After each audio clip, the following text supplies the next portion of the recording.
Good morning students. આજે આપણે ત્રીજો લેક્ચર ઉત્સર્જન તંત્રનો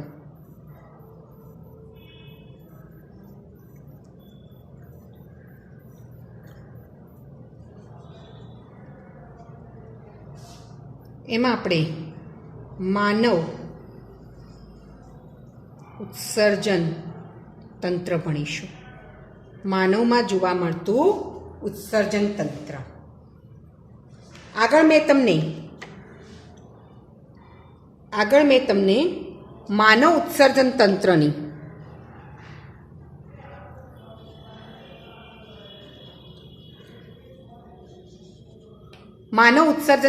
વાત કરી હતી. આપણે શરૂ કર્યું હતું માનવમાં ઉત્સર્જન અંગો તરીકે શું જોવા મળે, તો એક જોડ મૂત્રપિંડ નલિકા, મૂત્રાશય અને મૂત્રમાર્ગ. અહીંયા આપણે ઉત્સર્જન તંત્ર દોરીશું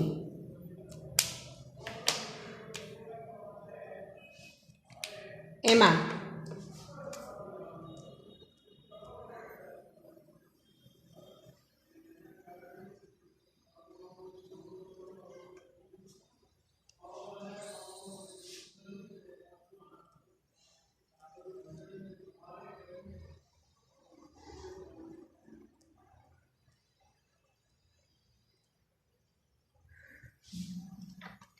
પહેલા જેટલી આકૃતિ પૂછાતી હતી એટલી આકૃતિ હવે પરીક્ષામાં પૂછાતી નથી.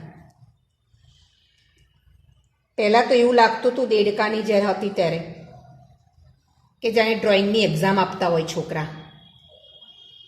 પણ હવે આકૃતિનું એટલું મહત્વ એટલું પૂછાતી નથી. આકૃતિ એકલી આકૃતિ પ્રશ્નમાં પૂછાય પણ એકલી આકૃતિ નથી પૂછાતી. તો અહીંયા આપણે ઉત્સર્જન તંત્રમાં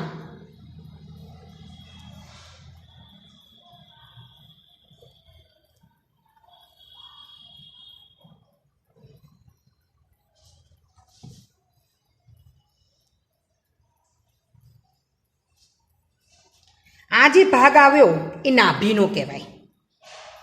શું કહીશું એને? નાભી.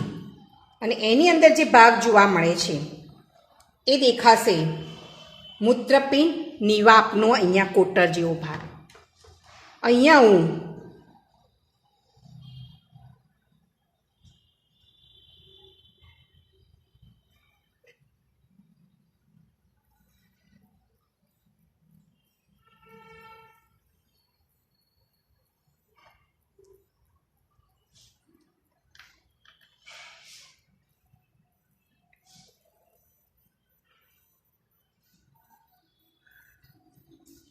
આજે મેં દોર્યા પ્રવર્ધો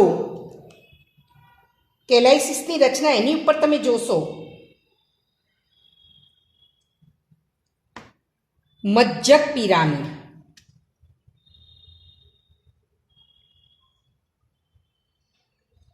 આ જે મજ્જક હું દોરું છું એનું નામ છે મજ્જક પિરામિડ.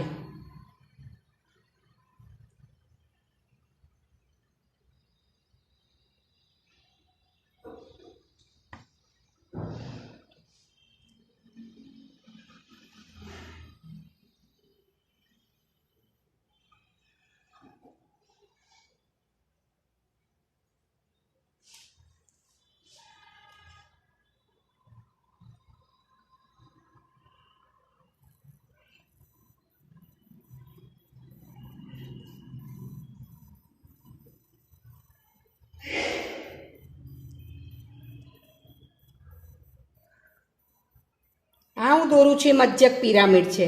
અને મજ્જક પિરામિડ કહું છું એટલે કયા પ્રદેશમાં જોવા મળે? મજ્જકના ભાગમાં. અહીંયા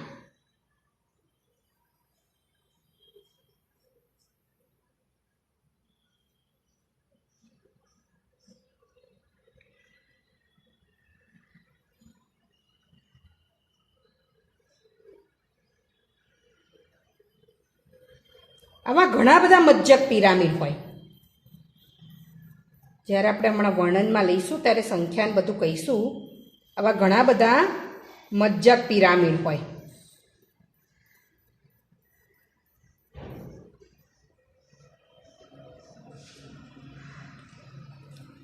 થયા મજ્જક પિરામિડ, એની વચ્ચે જે કોલમ જોવા મળે આને કહેવાય રીનલ પિરામિડ અથવા રીનલ કોલમ. રીનલ પિરામિડ અથવા રીનલ કોલમ. હવે અહીંયા ગાડી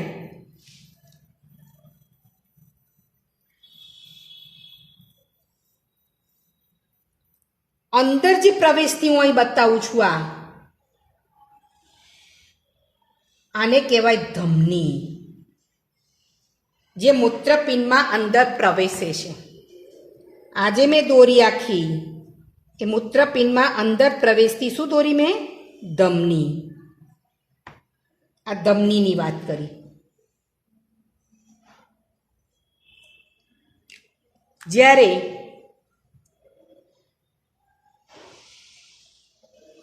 આજે છે એને કહેવાય મૂત્રપિંડ શિરા, જે બહાર નીકળે. આ મૂત્રપિંડ શિરા છે જે બહાર નીકળશે. અને ત્રીજી જે રચના છે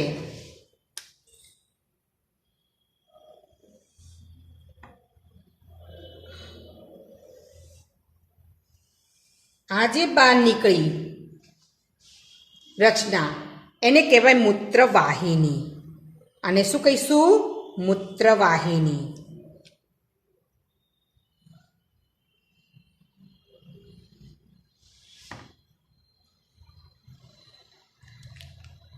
તો આ જે ભાગમાંથી બહાર નીકળે છે, આ જે પોલાણ છે એને મૂત્રપિંડની વાપ કહેવાય.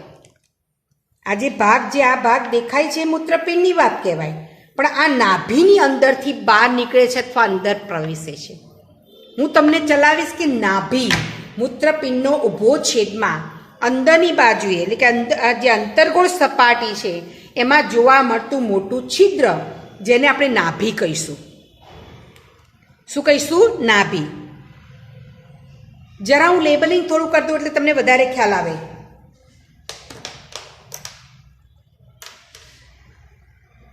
ચલો, આને મેં કીધું મૂત્રપિંડ ધમની, જે અંદર પ્રવેશે છે. એની સાથે આપણે બુકમાં બતાવ્યું નથી, પણ ચેતા પણ અંદર પ્રવેશે. આજે બતાવ્યું છે એને કહેવાય મૂત્રપિંડ, મૂત્રપિંડ શિરા, જે બહાર નીકળે. આને કહેવાય મૂત્રવાહિની, એ પણ બહાર નીકળે. આ જે ભાગ છે જે અવકાશ જોવા મળે એને કહેવાય મૂત્રપિંડ નિવાપ. આ જે અવકાશ ભાગ વચ્ચેનો ન દેખાડ્યો અવકાશ, એ અવકાશને જે આપણે કહીએ છીએ એ મૂત્રપિંડ નિવાપ. આ જે મેં બતાવ્યા, આ બનાવ્યા, આને કહીશું મજ્જક પિરામિડ. જો એટલું યાદ રાખજો કે મજ્જકના ભાગમાં જોવા મળે છે એટલા માટે આપણે એને મજ્જક પિરામિડ કહીએ છીએ. અને એની વચ્ચે જે કોલમ બન્યું છે, આ જે કોલમ બન્યું છે એને કહીશું રીનલ કોલમ. રીનલ કોલમ. અને આ જે ભાગ છે એને કહીશું કેલાઇસિસ.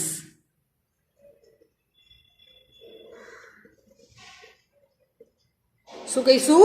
કેલાઇસિસ.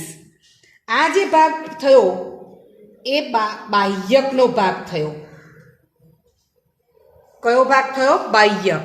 અને આ જે રીનલ પિરામિડ, જે મૂત્રપિંડ પિરામિડ છે એને કહીશું મજ્જકનો ભાગ.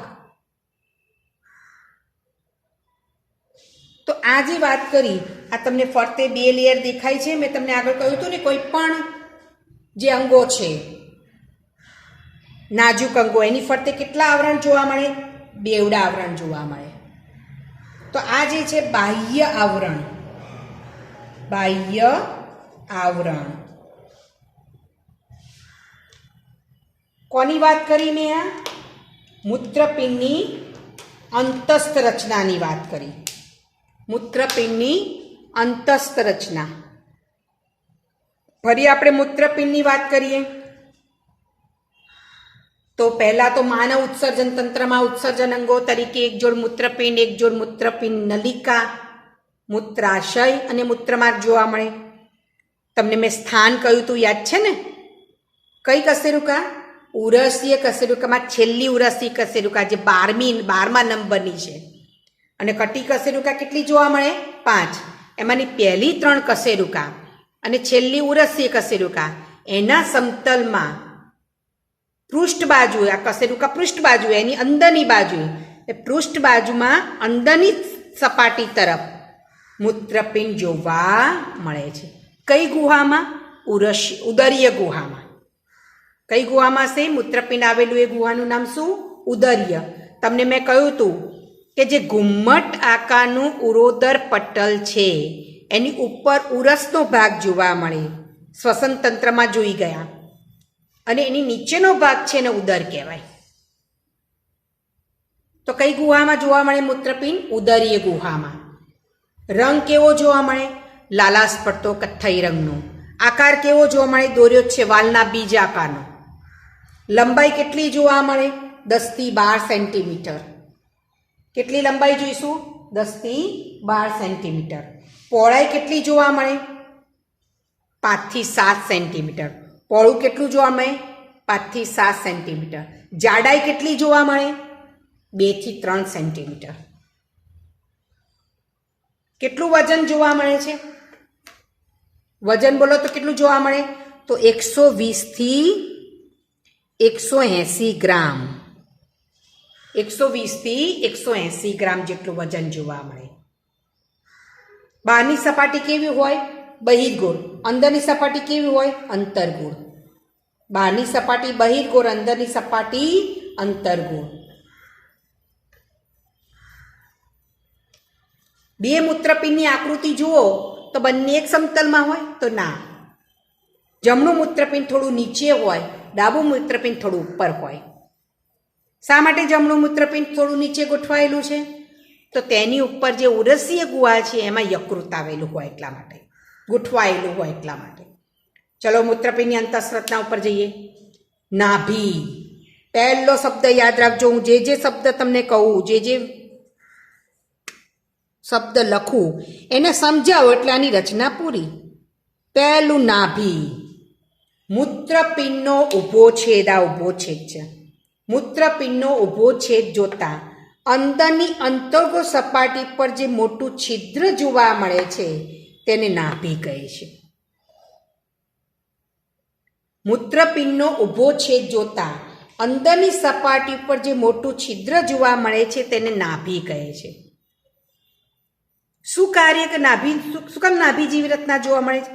મૂત્રપિંડ ધમની અને ચેતા અંદર પ્રવેશે છે તેના દ્વારા. મૂત્રપિંડ ધમની અને ચેતા અંદર પ્રવેશે છે. જ્યારે મૂત્રપિંડ શિરા અને મૂત્રવાહિની, મૂત્રપિંડ શિરા અને મૂત્રવાહિની એ બંને બહાર નીકળે છે. કેલાઇસિસ.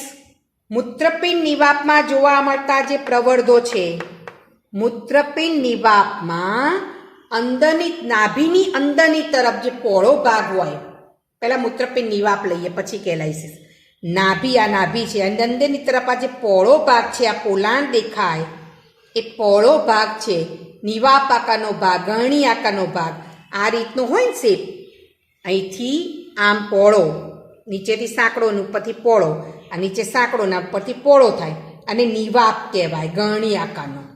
તો નાભીની અંદરની તરફ જે પહોળો નિવાપ આકારનો કોટર આવેલો હોય છે તેને કહેવાય મૂત્રપિંડ નિવાપ. શું કહીશું આને?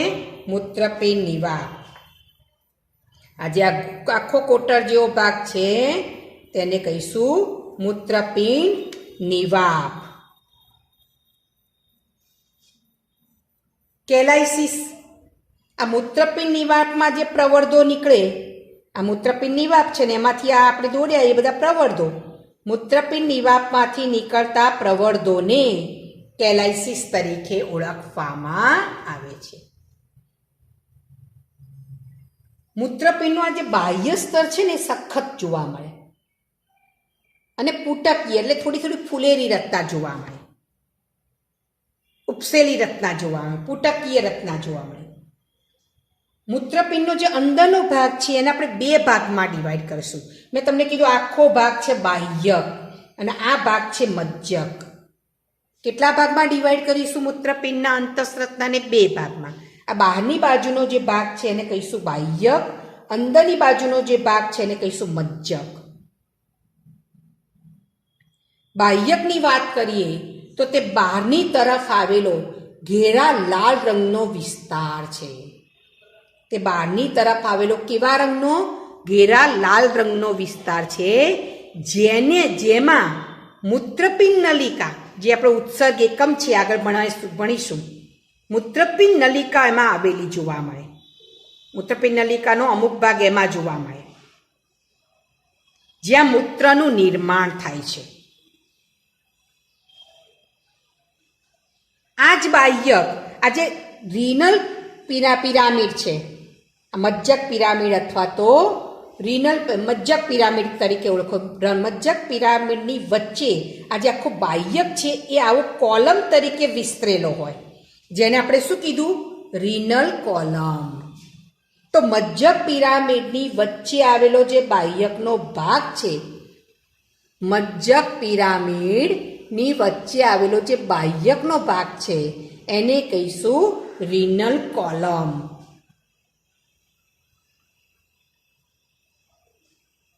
આવા તો અનેક રીનલ કોલમ જોવા મળે તમને, અનેક કોલમ, કે પિરામિડ જ એટલા બધા હોય મજ્જક પિરામિડ, એટલે અનેક રીનલ કોલમ જોવા મળશે. આ રીનલ કોલમને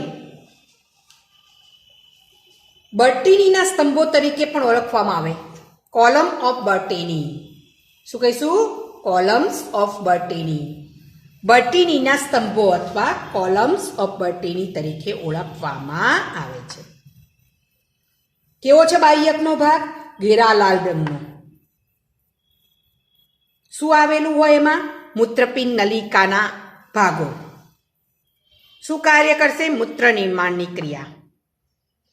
બાહ્યક મજ્જકમાં શેના તરીકે પ્રસરેલો છે? રીનલ કોલમમાં. બાહ્યક મજ્જકમાં એટલે મજ્જક પિરામિડની વચ્ચે રીનલ કોલમ તરીકે વિસ્તરેલો જોવા મળે છે, જેને કોલમ્સ ઓફ બર્ટીની અથવા બર્ટીનીના સ્તંભો તરીકે ઓળખવામાં આવે છે. કોલમ્સ ઓફ બર્ટીની અથવા બર્ટીનીના સ્તંભો તરીકે ઓળખવામાં આવે છે. કોની વાત કરીએ આપણે? બાહ્યક. કોની વાત કરી બેટા? બાહ્યક. હવે લઈએ મજ્જક. તો અંદરના વિસ્તારને, બાહ્યકની અંદર આવેલા જે વિસ્તાર છે તેને મજ્જક તરીકે ઓળખવામાં આવે છે. જે ભિન્નતા પામીને શંકુ આકારની રચના, જે શંકુ આકારની રચના છે, ભિન્નતા એટલે નાના નાના ભાગોમાં જુદા પડી, ભિન્નતા પામીને નાની નાની શંકુ આકારની રચના બનાવે છે, જેને મજ્જક પિરામિડ અથવા રીનલ પિરામિડ તરીકે ઓળખવામાં આવે છે. જેને મજ્જક પિરામિડ અથવા શું કહીશું? રીનલ પિરામિડ તરીકે ઓળખવામાં આવે છે. ક્યાં વિસ્તરેલા છે બધા રીનલ પિરામિડ? આ પ્રવર્ધોમાં. જેને પ્રવર્ધોને શું નામ આપ્યું? કેલાઇસિસ. તો આ જે પ્રવર્ધો છે એ પ્રવર્ધોમાં રીનલ પિરામિડ વિસ્તરાયેલા જોવા મળે છે. જો તમને મૂત્રપિંડની રચના 4 માર્ક્સમાં પૂછે તો તમારે બાહ્ય રચના અને અંતસ્રચના બંને સમજાવવાનું. પણ જો 2 માર્ક્સમાં પૂછે કે કંઈ કીધું હોય મૂત્રપિંડની બાહ્ય રચના, તો આની જરૂર નથી, તો આગળનું મેં જે ચલાવ્યું અને અંતસ્રચના કે આકૃતિ સાથે, તો આકૃતિ દોરવાની, એની સાથે નાભીથી શરૂ કરીને મૂત્રપિંડ મજ્જક સુધીનું તમારે સમજાવવાનું. તો આકૃતિ જોઈને આપણને સમજાવવાની કોઈ તકલીફ પડે એવું છે નહીં. તો આ તો મૂત્રપિંડની રચના, બાહ્ય રચના અને અંતસ્રચના. આવતા લેક્ચરમાં આપણે ઉત્સર્ગ એકમની વાત કરીશું, પણ ત્યાં સુધી તમે મૂત્રપિંડની આકૃતિ દોરતા શીખી જજો. જેવી રીતે મેં અહીંયા દોરી તમને એક એક સ્ટેપની, એ રીતે આકૃતિ દોરતા શીખી જજો અને આકૃતિ તમારી દોરેલી તમે સામે રાખજો. ફરી આપણે મૂત્રપિંડની અંતસ્થ અને બાહ્ય રચના ફરી એને આપણે મુદ્દા વાઇઝ જોઈ લઈશું. Okay, thank you.